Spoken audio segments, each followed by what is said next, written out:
would have been better, but look, I mean, that's easy for me to say. What could have, we only could talk about what did happen. And it hasn't been good under Manny Diaz, okay? A special salute for the truth, Sean Taylor. See, everywhere I go, you know I rep that you. Orange and green from head to toe, that's you. What's up, guys? Welcome to NMDTV Canes all day. If you're rocking with the UD, you know what to do. Hit that like and subscribe button so you never miss out on a video. Big shout out to the Patreon squad. Much love to you guys. Hey, if you want that extra content, podcast, couple film reviews, link in the description so you don't miss out on that, man. Much love. Let's dive into this. This is the question I've been getting all day.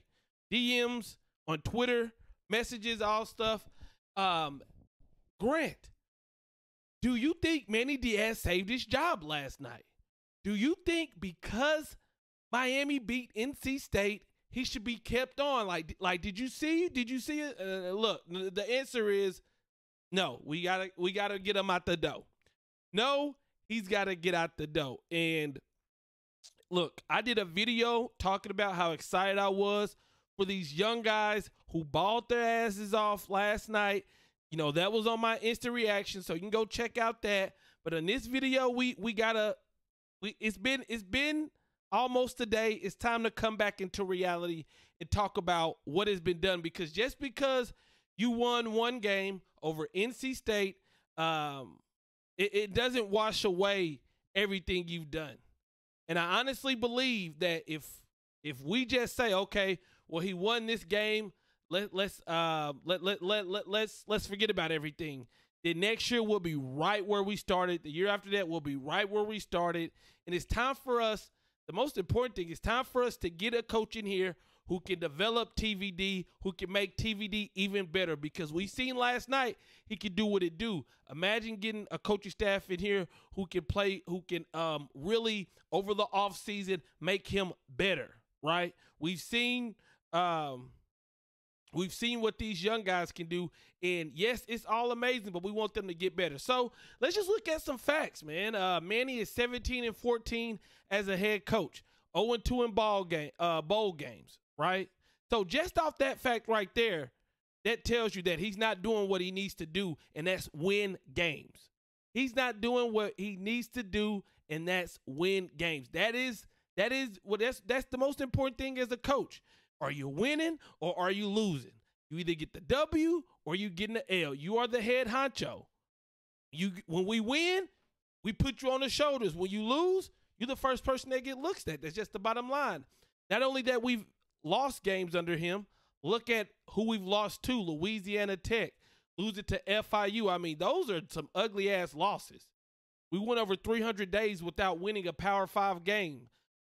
We had a chance to go to a New Year's Six bowl game, and you know what happened? North Carolina put over 700 yards on our head. So, you know, a lot of people are saying, "Oh, well, Corey Flagg said he loves Manny Diaz and this and that." Well, if these players play so hard for Manny, if it's all because Manny is the guy, then where was that at when they played North Carolina? Where was that at when they played FIU? Where was that at when they played Oklahoma State? Where was it at when they played Louisiana Tech? Where was it at? Where was it at? Because I honestly believe if we would have had an experienced coach, these last couple years would have been better. But look, I mean, that's easy for me to say. What could have, we only could talk about what did happen. And it hasn't been good under Manny Diaz, okay? The most egregious thing is that players aren't getting better, right? It's just flat out, it's not only bad that the players aren't getting better, it really is hurting the players in the long run, right? I mean, we have guys like Gervin Hall, who's been in this system since he was a freshman, Amari Carter, and it seems like they get worse every year. Like, how can that be?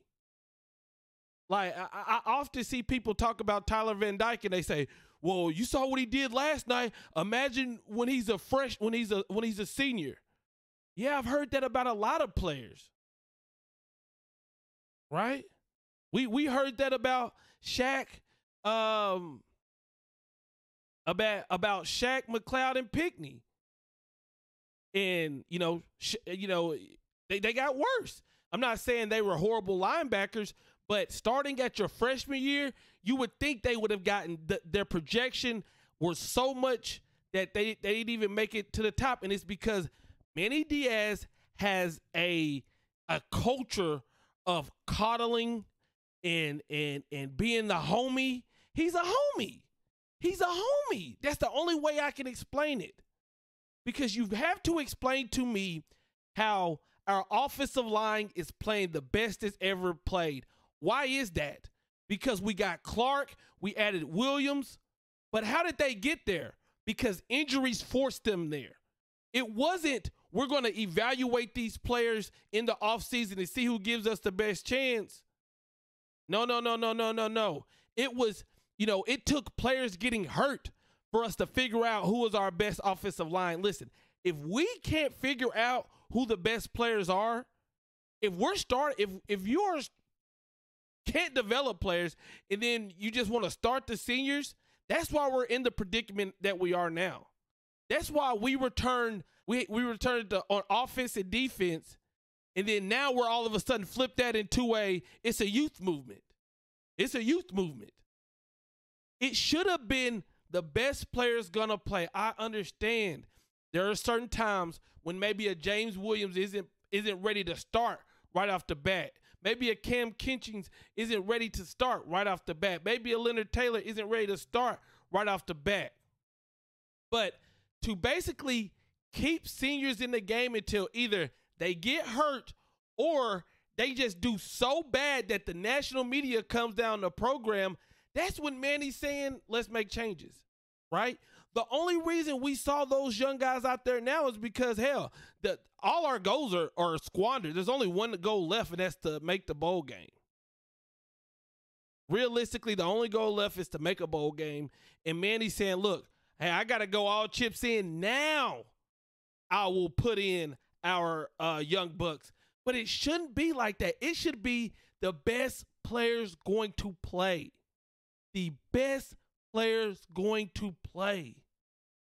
Why does it, under the Manny Diaz regime, why does everything have to go to shit for him to make a change? Why does it have to get so bad? Look, and I would ask people this. We watched the game last night, and we saw Manny.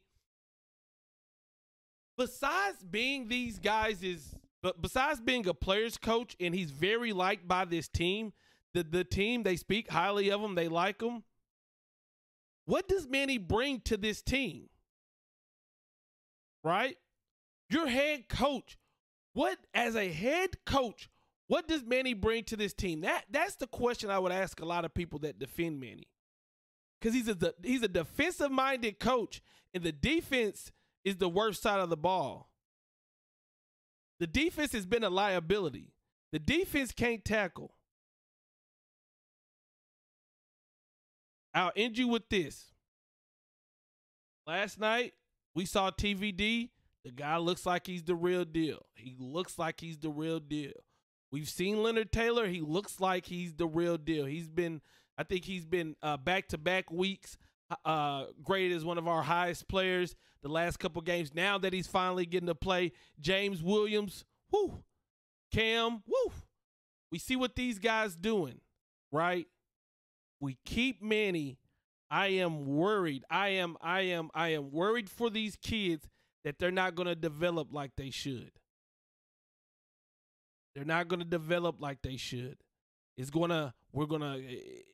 could be we keep Manny, we roll into next year, and then these players, these freshmen who we think are going to take the next step, they're going to be looking just like they did this year. I mean, look at Corey Couch. He was a rising star last year. Now look at him. Hasn't played great. Why is that? Somebody's got to answer to me is why these players keep regressing. And it has to do something with the coaches, I can only think. You guys let me know in the comments. I'm out. Peace.